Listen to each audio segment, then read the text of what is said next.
ఒక గ్రామంలో విద్యానాథుడనే మహాపండితుడు ఒక గురుకులాన్ని నడిపేవాడు.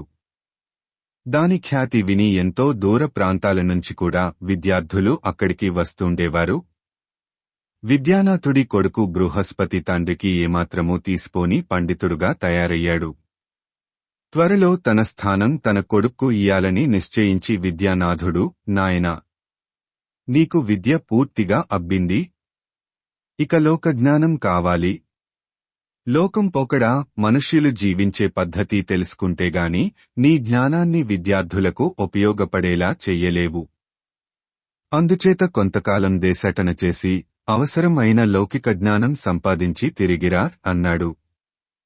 వెంటనే బృహస్పతి గ్రామాల వెంట తిరిగి ప్రజల వాస్తవ జీవితాన్ని శ్రద్ధగా పరిశీలించుతూ పుస్తకాలలో చెప్పని ఎన్నో విషయాలు తెలుసుకోసాగాడు. కొన్ని చోట్ల అతనికి ఆశ్చర్యకరమైన సంఘటనలు కూడా ఎదురయ్యాయి. ఒక గ్రామంలో కొందరు కండలు తిరిగిన వస్తాదులు ఒక బలహీనుడికి పాదపూజలు చేస్తూ మహాబలుడికి జయము జయము అని నినాదాలు చేయడం బృహస్పతి గమనించాడు. అతను ఆ విడ్డూరానికి కారణం ఏమని విచారిస్తే అతనికి ఈ కింది విషయం తెలిసింది.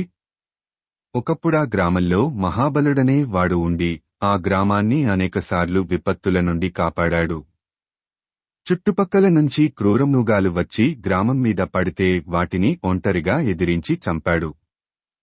అరణ్యాల ఒకసారి దుర్ముఖుడనే రాక్షసుడు ఆ గ్రామాన్నేగాక చుట్టుపక్కల గ్రామాలను కూడా పీడించడం మొదలుపెట్టితే మహాబలుడు మహాకాళికి పూజలు చేసి దుర్ముఖుణ్ణి ఎదుర్కొని ఘోరయుద్ధం చేసి చివరకు వాణ్ణి చంపాడట. అటు తరువాత ఆ ప్రాంతాల అనేక గ్రామాల వారికి మహాబలుడంటే అమితమైన అభిమానం ఏర్పడింది. ముఖ్యంగా బలలులకు అతను ఆరాధనా దైవం అయ్యాడు.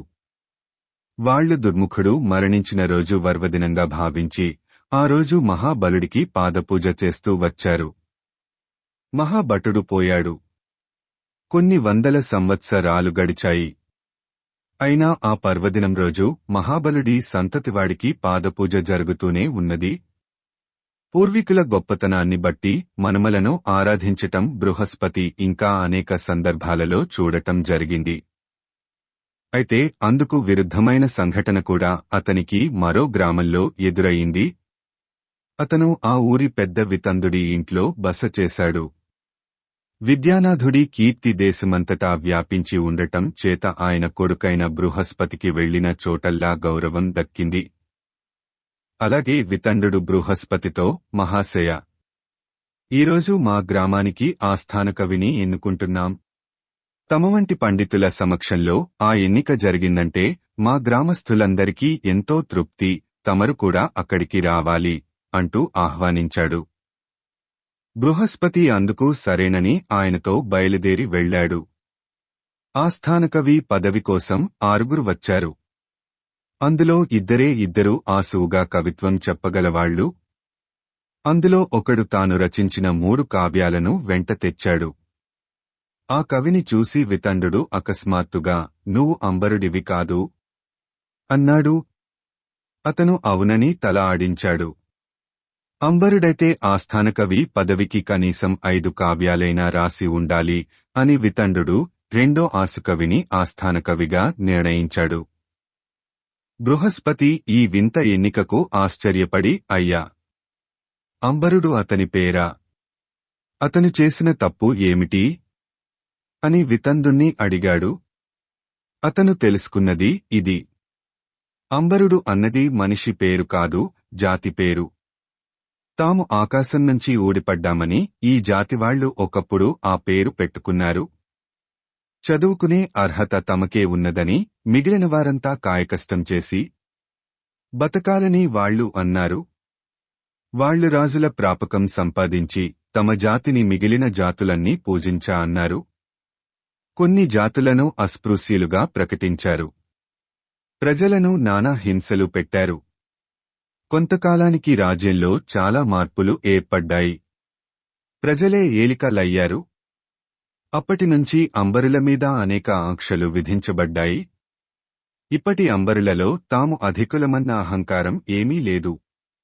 కాని వాళ్ల పూర్వీకులు చేసిన తప్పుకు అంబరులకు కలకాలం కష్టాలుంటాయి.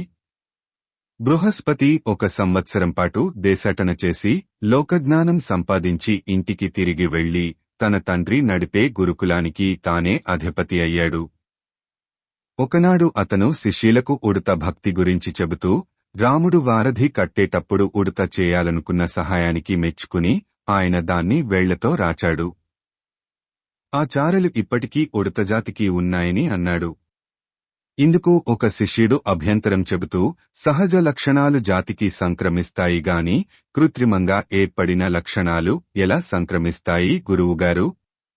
మా నాన్నకు చిన్నతనంలో నుదుటిమీద గాయమై మాని మచ్చ కట్టింది. కాని ఆ మచ్చ మాకెవరికీ రాలేదు అన్నాడు. బృహస్పతి ఆ మాటకు నవ్వి నేను చెప్పిన దానిలో నీతి అది కాదు. ఉడత చారలు పైకి కనిపిస్తున్నాయి. కాని మానవజాతులలో ఒక జాతి చేసిన మంచిగాని చెడుగాని ఆ జాతి మీద శాశ్వతంగా కనపడని ముద్ర వేస్తుంది అని తాను ప్రత్యక్షంగా చూసిన మహాబలుడి పాదపూజ గురించి అంబరుడి కథ గురించి చెప్పాడు.